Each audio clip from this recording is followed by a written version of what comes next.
India market invest mindset আপনাদের স্বাগত। যারা চ্যানেল নতুন এসেছেন তাদেরগুলো প্লিজ চ্যানেলটাকে সাবস্ক্রাইব করবেন, লাইক করবেন, বেল আইকনটা প্রেস করবেন, তার সাথে অল বাটনটা প্রেস করবেন, তার নোটিফিকেশনটা কিন্তু সঙ্গে সঙ্গে আপনাদের কাছে গিয়ে পৌঁছাবে। লোকসভা ইলেকশন জাস্ট কিছুদিন আগে শেষ হয়েছে এবং রেজাল্টও বেরিয়ে গেছে। তো স্যার, লোকসভার ইলেকশনের যে রেজাল্ট তার উপর কিন্তু মার্কেট কোন দিকে যাবে সেটা ডিপেন্ড করছিল। তো রেজাল্ট অনুযায়ী যা দেখা যাচ্ছে এখন কিন্তু প্রেজেন্ট গভর্নমেন্টই 9 তারিখে, অর্থাৎ আজকে 8 তারিখ, সানডে, কালকে সরকার গঠন করতে চলেছে বা প্রধানমন্ত্রীর শপথ নিতে চলেছে বলতে পারেন। তো আমরা 4 তারিখে দেখেছিলাম যে ইলেকশনের রেজাল্টের দিন যে বিজেপি আগে সংখ্যাগরিষ্ঠ 2014তেও পেয়েছিল, 2019এও পেয়েছিল, তো সেই সংখ্যাগরিষ্ঠ একক সংখ্যাগরিষ্ঠতা পায়নি, তাকে ডিপেন্ড করতে হচ্ছিল এনডিএর যেসব শরিক দল আছে তার ওপর।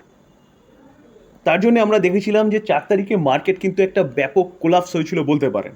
সেখান থেকে কিন্তু যত দিন গড়াচ্ছে এবং নিউজগুলো উঠে আসছে, তো তার পাশাপাশি কিন্তু মার্কেট আবার সেই জায়গায় চলে এসছে বলতে পারেন। স্যার, লাস্ট 5 বছর অর্থাৎ প্রেজেন্ট যে গভর্নমেন্ট এখনও পর্যন্ত চলছে সেই গভর্নমেন্টের লাস্ট 5 বছর অর্থাৎ 2019 থেকে 2024 দেখলে দেখা যাবে যে পিএসইউ স্টকগুলো অর্থাৎ গভর্নমেন্ট বেসড যে কোম্পানিগুলো ছিল সেই কোম্পানিগুলো কিন্তু প্রায় সবকটা কোম্পানি আউট পারফরমেন্স দেখিয়েছে।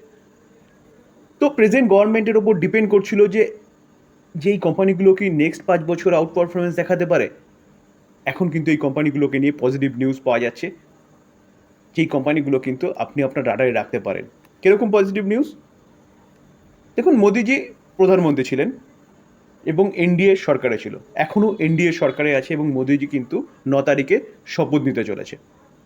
তো সেই জায়গায় দাঁড়িয়ে গভর্নমেন্ট বা মোদিজি জানিয়ে দিয়েছেন যে উনি যেভাবে কাজ করছিলেন ইনফ্রাস্ট্রাকচার ডেভেলপমেন্টের বলুন বা ডিফেন্স সেক্টরে, যেভাবে গভর্নমেন্ট মেক ইন ইন্ডিয়া বা আত্মনির্ভরের ওপর জোর দিয়েছিল, বা রিনিউয়েবল এনার্জি সেগমেন্টে যেভাবে কাজ করছিল সেভাবেই কিন্তু তারা তাদের কাজটাকে চালিয়ে যাবে। তো পিএসইউ সেগমেন্টের যেসব কোম্পানিগুলো আছে এইসব কোম্পানিগুলো কিন্তু আপনি নেক্সট 5 বছরের জন্য চিন্তাভাবনা করতে পারেন।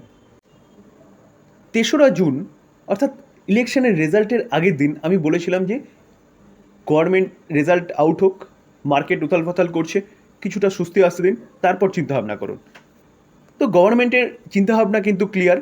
তো সেই জায়গায় দাঁড়িয়ে এখন কিন্তু এই পিএসইউ স্টকগুলো নিয়ে চিন্তাভাবনা করা যেতে পারে লং টার্ম ইনভেস্টমেন্টের জন্য, যেখানে গভর্নমেন্ট কিন্তু জানিয়ে দিয়েছে তার স্ট্যান্ডটা। তো স্যার, রিনিউয়েবল এনার্জি নিয়ে যেসব কোম্পানিগুলো কাজ করছিল সেই সব কোম্পানিগুলো কিন্তু আপনি আপনার রাডারে রাখতে পারেন। রিনিউয়েবল এনার্জির মধ্যে অবভিয়াসলি সোলার এনার্জি বা সোলার রুফটপ নিয়ে যেসব কোম্পানিগুলো কাজ করছিল সেগুলো, তার পাশাপাশি উইন্ড এনার্জি অর্থাৎ সেখান থেকে যে পাওয়ার জেনারেশন করে, অর্থাৎ উইন্ড থেকে যে পাওয়ার জেনারেশন করে সেই সব কোম্পানিগুলো কিন্তু আপনি আপনার রাডারে রাখতে পারেন। তার পাশাপাশি হাইড্রো এনার্জি, ওই কোম্পানিগুলো কিন্তু আপনি আপনার রাডারে রাখতে পারেন। যেসব পিএসইউ কোম্পানিগুলো বা প্রাইভেট যেসব কোম্পানি আছে সেগুলোও কিন্তু আপনি আপনার রাডারে রাখতে পারেন। কারণ গভর্নমেন্ট যে থিঙ্কিংটা নিয়েছিল আগে যে 2050-এর মধ্যে 50%, 2070-এর মধ্যে 100% পাওয়ার জেনারেশন করবে, স্যার এই কোম্পানিগুলোকে নিয়ে চলতেই হবে। কারণ পলিউশন বাড়ছে, পলিউশনকে কন্ট্রোল করতে গেলে কোল থেকে যে পাওয়ার জেনারেশন করার ব্যাপারটা সেটা কিন্তু বন্ধ করতে হবে। বিকল্প ব্যবস্থা রিনিউয়েবল সেক্টর, সারা ওয়ার্ল্ড কাজ করছে। তো স্যার, আমি আপনাদের বলেছিলাম যে এই গভর্নমেন্ট ইলেক্টেড হয়ে আসুক বা নতুন কোনো গভর্নমেন্ট ইলেক্টেড হয়ে আসুক, এই সেক্টরটাকে নিয়ে কিন্তু কাজ করতেই হবে। তো গভর্নমেন্ট তার চিন্তাভাবনা কিন্তু জানিয়ে দিয়েছে। তো সেই জায়গায় দাঁড়িয়ে কিন্তু স্যার এই সেক্টরের কোম্পানিগুলো আপনি আপনার রাডারে রাখতে পারেন লং টার্ম ইনভেস্টমেন্টের জন্য, কি পিএসইউ বলুন কি প্রাইভেট সেক্টরের কোম্পানি বলুন। স্যার, ডিফেন্স সেক্টরে যেসব কোম্পানিগুলো আছে সেই কোম্পানিগুলো কিন্তু আপনি আপনার রাডারে রাখতে পারেন। কারণ ইউক্রেন রাশিয়া যুদ্ধের পরে গভর্নমেন্ট কিন্তু তার চিন্তাভাবনা পুরো চেঞ্জ করে দিয়েছে এবং মেক ইন ইন্ডিয়া বা আত্মনির্ভরের ওপর জোর দিয়েছে। কেন? কারণ আমরা দেখেছিলাম যে ইউক্রেনের সাথে যখন রাশিয়ার যুদ্ধ হচ্ছিল, ইউক্রেন তখন পুরোপুরি বিভিন্ন দেশের দয়া দাক্ষিণের ওপর ডিপেন্ড করছিল যুদ্ধ লড়ার ক্ষেত্রে, যে কখন আমেরিকা কিছু পাঠাবে তারপর যুদ্ধ করবে, কখন ইউকে মিসাইল পাঠাবে তারপর যুদ্ধ করবে। তো সেই ডিপেন্ডেন্সি কমানোর জন্য কিন্তু গভর্নমেন্ট এই চিন্তাভাবনা করেছে যে আত্মনির্ভর হওয়ার ক্ষেত্রে, অর্থাৎ নিজেদের দেশে সব কিছু উৎপন্ন করার ব্যাপার নিয়ে কিন্তু জোর দিয়েছে। তো সেই অনুযায়ী কিন্তু গভর্নমেন্ট কাজ করছিল এবং দেশীয় যেসব কোম্পানিগুলো আছে সেসব কোম্পানিগুলোর কাছে একের পর এক অর্ডার আসছিল। তো গভর্নমেন্ট এটাও ঠিক করেছিল যে কি ইম্পোর্ট কমিয়ে এক্সপোর্টের ওপর জোর দিয়েছিল। তো যার ফলে বিভিন্ন দেশের কোম্পানিগুলোর সাথে কিন্তু আমাদের দেশের কোম্পানিগুলো টাই আপ শুরু করেছিল অত্যাধুনিক ইকুইপমেন্ট তৈরি করার জন্য ডিফেন্স সেক্টরে। তো সেইভাবে কিন্তু ডিফেন্স সেক্টরের প্রতি কটা কোম্পানি দেখলে দেখা যাবে কিন্তু শেষ 5 বছরে, নেক্সট নয়, শেষ 5 বছরে একটা ভালো রিটার্ন দিয়েছে বা আফসাইড মুভমেন্ট দেখিয়েছে, একের পর এক অর্ডার পেয়েছে। তো এই ডিফেন্স সেক্টরের ভবিষ্যৎটাও ডিপেন্ড করছিল প্রেজেন্ট গভর্নমেন্ট আবার ইলেক্টেড হয়ে আসছে কিনা। তো এই রেজাল্টের মাধ্যমে কিন্তু এনডিএ আবার সরকার গঠন করতে চলেছে। তো ডিফেন্স সেক্টরও কিন্তু ভালো আপসাইড মুভমেন্ট দেখাতে পারে নেক্সট 5 বছরের জন্য। তো এই সেক্টরের কোম্পানিগুলো কিন্তু আপনি আপনার রাডারে রাখতে পারেন, কারণ গভর্নমেন্ট কিন্তু একের পর এক অর্ডার ডিফেন্স সেক্টরের ইন্ডিয়ান কোম্পানিগুলোর সাথে দিচ্ছে এবং বিভিন্ন বিদেশীয় কোম্পানিগুলোর সাথে কিন্তু টাই আপও করছে।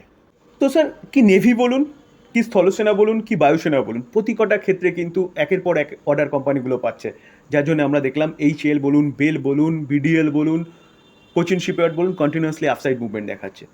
তো মোদিজি কিন্তু তার বক্তব্যে কিন্তু জানিয়ে দিয়েছে যে ডিফেন্স সেক্টরেও কিন্তু আত্মনির্ভরের যে নাড়া নিয়ে তারা চলছিল সেই নাড়াটাকে তারা চালিয়ে যাবে এবং ডিফেন্স সেক্টরকেও কিন্তু বিজেপির কাছেই রাখবে।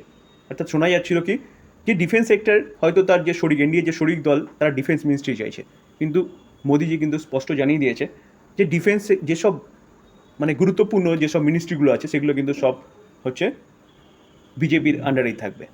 তো সেই জায়গায় দাঁড়িয়ে এই সেক্টরের কোম্পানিগুলো কিন্তু আপনি রাডারে রাখতে পারেন লং টার্ম ইনভেস্টমেন্টের জন্য। Sir, renewal sector, defence sector, তার পাশাপাশি কিন্তু রেলওয়ে সেক্টরের কোম্পানিগুলো ভালো আপসাইড মুভমেন্ট দেখিয়েছে লাস্ট 5 বছরে। কেন? কারণ গভর্নমেন্ট কিন্তু রেলের বিস্তারের কথা বলছে, 100% ইলেকট্রিফিকেশনের কথা বলছে, নতুন ট্রেনের কথা বলছে, বন্দে ভারত বলুন, বুলেট ট্রেন, বন্দে ভারত তো চলতে শুরু করেছে, বুলেট ট্রেন সামনে আসতে চলেছে। যেখানে এখনও রেল ব্যবস্থা পৌঁছায়নি সেখানে রেলকে পৌঁছে দেওয়ার চিন্তাভাবনা গভর্নমেন্ট করেছে। তো আমূল পরিবর্তনের কথা বলছে কিন্তু রেলের।